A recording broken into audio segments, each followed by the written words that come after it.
Welcome to target सरकारी नौकरी। मैं हर्षद अली। यूपी टीजीटी परीक्षा 2020 की तैयारी में सामाजिक विज्ञान विषय यानी सोशल साइंस में आज हम शुरुआत कर रहे हैं इतिहास की यानी हिस्ट्री की।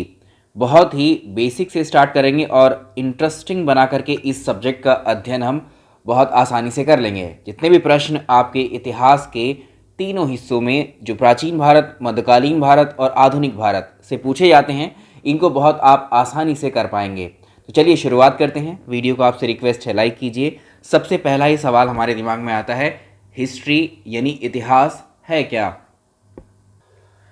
मान लीजिए कि बीते हुए कल कोई घटना घटित हुई, या 10 दिन पहले हुई, 100 दिन पहले, मान लीजिए 100 साल पहले या 1000 साल पहले कोई भी घटना हुई, तो हम कह सकते हैं कि जो बीते वर्षों में जो घटनाएं हुई हैं, उन घटनाओं का अगर आप समयबद्ध अध्ययन करें यानी क्रमबद्ध अध्ययन करें बीते वर्षों में जो घटनाएं हुई हैं, तो यही इतिहास कहलाता है। इसकी डेफिनेशन आएंगे टेक्निकल डेफिनेशन की तरफ। तो इतिहास सामाजिक विज्ञान की वो शाखा है जिससे हम जो है अतीत में यानी भूतकाल में यानी पास्ट में यानी बीते हुए वर्षों में जो घटनाएं घटित हुई हैं, उनका काल क्रमानुसार या उनका समयबद्ध तरीके से अध्ययन करते हैं। या हम ऐसे कह सकते हैं कि हिस्ट्री या इतिहास किसे कहते हैं? समय का काल क्रमानुसार अध्ययन ही इतिहास कहलाता है। Chronological study of time is called as history. या और सिंपल कर सकते हैं इसको, बीते वर्षों में या भूतकाल में या अतीत में घटित हुई घटनाओं का क्रमबद्ध अध्ययन ही जो है इतिहास कहलाता है। तो यहाँ से इसकी सिंपल डेफिनेशन आप ये लिखेंगे कि अतीत में घटित हुई घटनाओं का क्रमबद्ध या समयबद्ध अध्ययन ही इतिहास कहलाता है। Chronological study of past event is known as history. तो एक क्वेश्चन यहाँ पर यह आ जाता है, क्या जो अतीत में जो घटनाएं घटी हैं पास्ट में, वो सारी इतिहास कहलाएंगी? क्या उनको इतिहास में शामिल किया जाएगा? इतिहास में वो घटनाएं शामिल की जाएंगी बीते वर्षों में या अतीत में वो घटनाएं जो घटित हुई हैं जिनके हमारे पास साक्ष्य हैं, प्रमाण हैं, प्रूफ भी हैं, यानी जो डेफिनेटली घटित हुई हैं। अगर उनके हमारे पास प्रमाण हैं, साक्ष्य हैं, प्रूफ हैं, तो वही इतिहास कहलाएंगी। उन्हीं का अध्ययन इतिहास में किया जाएगा। यूनान के एक विद्वान हुआ करते थे, एक व्यक्ति हुआ करते थे जिनका नाम था हेरोडोटस। हेरोडोटस ये यूनानी इतिहासकार थे जिन्होंने एक किताब लिखी थी, उसका नाम था हिस्टोरिका। और इस हिस्टोरिका किताब में इन्होंने जो अतीत में हुई घटनाएं थीं उनका वर्णन किया था। इसीलिए जो हेरोडोटस हैं, इनकी किताब की हिस्टोरिका की वजह से इनको फादर ऑफ हिस्ट्री माना जाता है, इतिहास का जनक माना जाता है। तो एक सवाल आता है आपके एग्जाम में, तो 5वीं शताब्दी ईसा पूर्व में यूनान में एक इतिहासकार हुए हेरोडोटस, जिन्होंने एक हिस्टोरिका नाम की किताब लिखी। इसीलिए इनको क्या कहा जाता है? इतिहास का जनक या इतिहास का पिता, फादर ऑफ हिस्ट्री। अब ये 5वीं शताब्दी ईसा पूर्व क्या होता है या ईसवी क्या होता है, पहले इस कॉन्सेप्ट को समझेंगे, क्योंकि पूरे इतिहास में आपको बहुत सारे वर्ष मिलेंगे जिनके साथ ईसा पूर्व लिखा होगा, जिनके साथ में ईसवी लिखा होगा, यानी एडी और बीसी भी मेंशन होंगे। तो इस कॉन्सेप्ट को समझेंगे।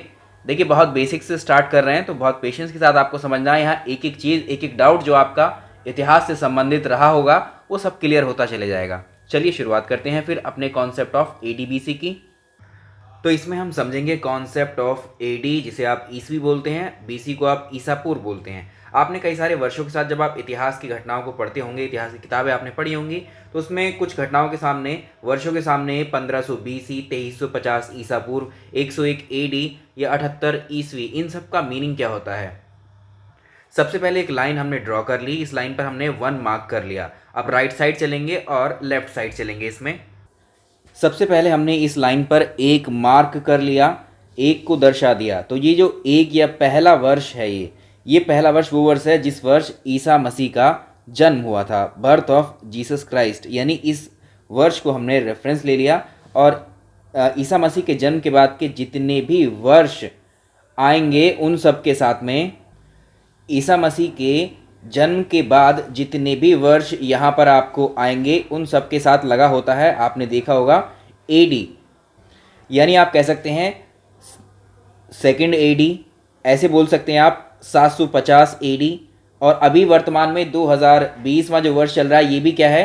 2020 एडी है। यानी ईसा मसीह के जन्म को 2020 वर्ष पूरे होने वाले हैं।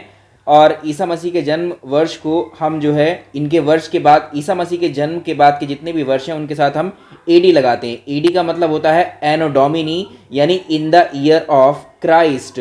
यानी आप ये समझ लीजिए कि जिन वर्षों के साथ एडी लिखा मिलेगा वो होंगे ईसा मसीह के जन्म के बाद की घटनाएं, और इसी को एडी को ही आप हिंदी में बोलते हैं ईसवी। इसको याद रखिएगा, इसको बोलते हैं ईसवी, या फिर इसको लिखते हैं किसी वर्ष के साथ ई से लिखेंगे, ठीक है, या फिर लिखेंगे एडी से। अब बात करते हैं ईसा मसीह के जन्म के पहले के वर्ष जो हैं।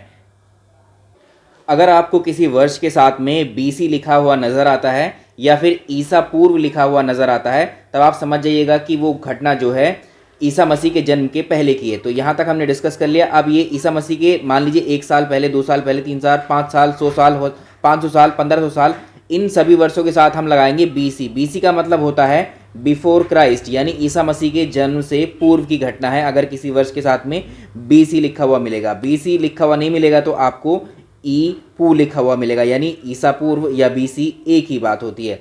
तो ये कॉन्सेप्ट था टोटली वर्षों के साथ एडी और बीसी लगाने का। एक सवाल आपके एग्जाम में पूछा गया है, एनो डोमिनी, एनो डोमिनी, एडी का फुल फॉर्म पूछा गया तो एनो डोमिनी होती है, और इसका मीनिंग भी पूछा गया in the year of Christ, यानी ईसा मसीह का जन्म वर्ष को ही हम एनो डोमिनी बोलते हैं।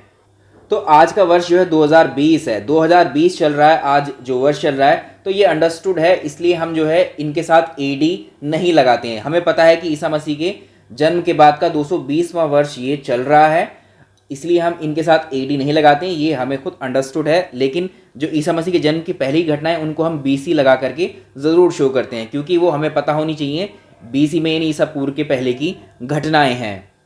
जैसे हम बात कर रहे हैं सिंधु घाटी की सभ्यता, सिंधु घाटी की सभ्यता की जो घटना हुई थी वो 2500 बीसी में हुई थी, 2500 बीसी में। तो आज से कितने साल पहले सिंधु घाटी की सभ्यता हुई थी, ये आप लगा लीजिए। 2500 साल ये हो गए और ये 2000 साल ये हो गए, लगभग 4500 साल पहले सिंधु घाटी की सभ्यता हुई थी हमारे देश में।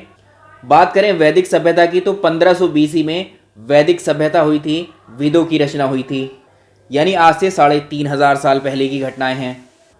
तब यहाँ पर आपको मेंशन कर दिया गया है, जहाँ भी आपको बीसी मिलेगा इसका मतलब होता है बिफोर क्राइस्ट। ये एग्जाम में पूछे हुए हैं अपने आप में।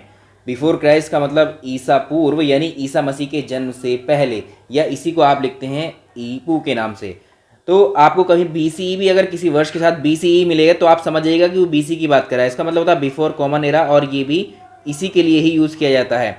और एडी का मतलब एनो डोमिनी, यानी इसको ईसवी और ई से रिप्रेजेंट करते हैं। ईसा मसीह के जन्म वर्ष से, ईसा मसीह के जन्म के वर्ष के बाद के जितने भी ईयर उनके साथ एडी लगेगा, ईसा मसीह के जन्म के पहले के जितने वर्ष उनके साथ बीसी लगेगा। तो ये था एक कॉमन डिफरेंस। इसमें जो है मेजर डिफरेंस क्या है एडी और बीसी में, ये आपको समझ आ गया। अब जितनी भी डेट्स हम लिखेंगे, जितना भी वर्णन हम करते जाएंगे, अब आपको ईजीली समझ आता जाएगा। तो जैसे हम इन घटनाओं पर नज़र डालना चाहें तो 2350 या 2500 ईस्वी में सिंधु घाटी की सभ्यता हुई। उसके बाद आर्यों का आगमन हुआ भारत में, किसमें 1750 में, 1500 में गौतम बुद्ध का जन्म हुआ, सिकंदर का आक्रमण हुआ, मौर्यकाल है, विक्रम संवत है। ये सब कहाँ पर आएंगे? ईसा मसीह के जन्म के पहले की घटनाएं हैं ये। ईसा मसीह के जन्म की बात की घटनाओं में 78 एडी की अगर हम बात करें तो उसमें शक संवत आया था, कनिष्क का राज चल रहा था, फिर गुप्त साम्राज्य यानी गुप्त संवत आया था, हर्ष संवत आया था, फिर मुस्लिम्स के इन्वेजन होने शुरू हुए थे। इस तरह से ये डिवीज़न करते चलेंगे हम आगे। जैसे कि हमने कहा कि अतीत में हुई घटनाओं को जो है हम इतिहास कहते हैं, तो इतिहास कहने के लिए जो घटनाएं घटित हुई है उनके हमारे पास सबूत होने चाहिए, साक्ष्य होने ज़रूरी हैं। ऐसे बहुत सारे ढेर सारे स्रोत हैं या सबूत हैं, साक्ष्य हैं, जिनके आधार पर हमने अपने इतिहास को वर्णित किया है, उसकी व्याख्या की है। जिसमें पहला है आर्कियोलॉजिकल सोर्सेस यानी पुरातात्विक स्रोत। इसमें आते हैं जैसे अभिलेख हैं, इंस्क्रिप्शंस हैं। इंस्क्रिप्शंस वो लेख होते हैं जो कभी जिस वक्त राजा महाराजा अपने यहाँ हुआ करते थे, जैसे अशोक के काल को ही आप ले लीजिए, उस समय पत्थर की जो शिलाएं हुआ करती थी, है ना, पत्थर की जो शिलाएं हुआ करती थी या फिर कह लीजिए स्तंभ हुआ करते थे, उन पर ही जो है राजा अपने टाइम में जो भी अचीवमेंट्स या जो भी उसकी उपलब्धियां होती थी वो उनको मेंशन करवा दिया करता था उस पर। तो ये इंस्क्रिप्शंस हो गए। तो सबसे पुराने अभिलेख हमारे देश में अशोक के मिले हैं, ठीक है। अगली बात करें सिक्के की, तो उस समय जो सिक्के या कॉइन्स चला करते थे वो कॉइन्स भी अवेलेबल हैं आज भी। उन सिक्कों को देख करके हम पता लगाते हैं कि हाँ, इतिहास में ये समय इस व्यक्ति का रहा है। मूर्ति आप देखते हैं, बहुत सारी मूर्ति जो प्राचीन काल में बनी हुई हैं वो आज भी एज इट इज़ मौजूद हैं। मॉन्यूमेंट्स आप देखते होंगे, दिल्ली में आप देख लीजिएगा, चाहे आप दिल्ली में ही शुरुआत करें, कुतुब मीनार है ना, जैसे लाल किला है, ये सब क्या है, मॉन्यूमेंट्स हैं। इस तरह की ढेर सारी इमारतें हैं जो प्राचीन काल के या पुराने समय में इतिहास के टाइम पे बनी थी, बनवाई गई थी। जैसे अवशेष हैं, अवशेष में क्या है, अभी सिंधु घाटी की सभ्यता का पता 1921 के बाद में चला है हमें, जबकि ये सभ्यता 4,500 साल पहले हुई थी। जहाँ पर आपने देखा कि जो पंजाब का मोंटगोमरी जिला है जो पाकिस्तान में है वर्तमान में, वहाँ जब रेलवे ट्रैक बिछाया जा रहा था अंग्रेज़ों के द्वारा, तो उस समय जब खुदाई हो रही थी ज़मीन को प्लेन करने के लिए, तो वहाँ पर बहुत सारे टीले मिले, और जब पूरी खुदाई कंप्लीट करवाई गई तो पूरे के पूरे शहर निकले अंदर दबे हुए। तो ज़मीन के अंदर से जो पुराने समय की चीज़ें दफन हुई अगर बाहर निकलती हैं खुदाई के दौरान, तो इसको ही हम बोलते हैं अवशेष या फॉसिल्स। तो ये सारे आर्कियोलॉजिकल सबूत हैं, हमारे पास सोर्सेज हैं जो भारत के इतिहास को बयां करते हैं। और समय समय पर हमारे देश में प्राचीन काल हो, मध्यकालीन हो, इन समय समय पर जो विदेशों के यात्री थे हमारे देशों में आया करते थे, जैसे फाहियान है, वेनसांग है, इत्सिंग है, सबको आगे बहुत डिटेल में पढ़ रहे होंगे। ये सिर्फ इंट्रोडक्शन भर है आपका। जैसे बहुत सारी किताबें लिखी गई हैं, अर्थशास्त्र की किताब चाणक्य ने लिखी, जैसे इंडिका है, महाभाष्य है, मुद्रा राक्षस है, अष्टाध्यायी हैं, ये सारी किताबें सब क्या हैं, सोर्सेस हैं हमारे भारत के इतिहास को जानने के लिए। तो ये सारे हम डिटेल में डिस्कस करेंगे। ये था आपका इंट्रोडक्शन भारत के इतिहास का। अब अगर हम अपने भारत के इतिहास की बात करें तो भारत के इतिहास को अध्ययन की दृष्टि से, अध्ययन की सुविधा की दृष्टि से जो है 3 हिस्सों में हम डिवाइड करते हैं। इतिहासकारों ने 3 हिस्सों में बांटा है उसको। पहला है प्राचीन भारत, एंशियंट इंडिया इसे आप कहते हैं, मध्यकालीन भारत को मेडिवल इंडिया, तीसरा हिस्सा है आधुनिक भारत। ये तीनों हिस्से हैं जो इस भारत के इतिहास के कोर्स में हम कंप्लीट करेंगे। और प्राचीन भारत को फर्दर 3 पार्ट्स में डिवाइड किया गया है इन तीनों कालों में, क्योंकि सबसे लंबा और सबसे बड़ा समय जो है प्राचीन भारत का है। तो प्राचीन भारत को जो है प्रागैतिहासिक काल, दूसरा आदि ऐतिहासिक काल, तीसरा ऐतिहासिक काल यानी pre historic period, proto historic period और हिस्टोरिक पीरियड, इन 3 पार्ट्स में डिवाइड करके हम प्राचीन भारत को पढ़ेंगे, जिसमें आपका पाषाण काल से यानी पत्थरों के युग से जब इंसान ने अपना जीवन शुरू किया तब से हम इसकी स्टडी करेंगे प्राचीन भारत में। ये इंट्रोडक्शन भरता है इतिहास का कि कैसे आपको शुरुआत करनी है। बहुत आसानी से एक एक टॉपिक को हम आगे क्लियर करते चलेंगे। तो इस वीडियो में हम इतना ही रहने देते हैं। और सोशल साइंस के लिए अभी बैचेस का वेट कर रहे हैं। मैंने 5 तारीख को कहा था स्टार्ट हो जाएंगी क्लासेस, बट अभी तक हम लोग एप्लीकेशन पर ही वर्क कर रहे हैं, अंडर मेंटेनेंस है।